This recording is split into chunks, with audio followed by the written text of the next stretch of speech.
Hey guys, good morning. তোমরা কেমন আছো? সবাই ভালো আছো? আমি অনেক ভালো আছি। দেখো, এদিকে বাইরে একটু রোদের ফিল নিচ্ছিলাম। ঠান্ডার মধ্যে রোদের সময় তো রোদে থাকতে ভালোই লাগে। এদিকটা দেখো, চারিদিকে গাঁদা ফুল আর গাঁদা ফুল, মানে ফুলে ফুলে ভরে গেছে পুরো বাড়িটা।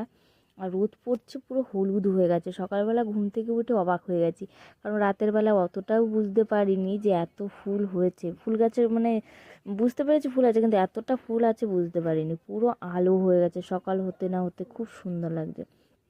চারিদিকে ফুল, যেদিকে তাকাচ্ছি সেদিকেই ফুল। তারপরে চলে এসেছি চা নিয়ে। চা আর নিমকি, গরম গরম চা খেতে কে কে ভালোবাসে সকালবেলা অবশ্যই বলবে। আর আমার তো খুব ভালো লাগে, কারণ আমার চা ছাড়া মনে হয় সকালটা কাটেই না। খুব মানে অনেকে বলে বাজে স্বভাব, আমার তো ভালো লাগে। এদিকে দেখো কি বলছে। কেমন আছো?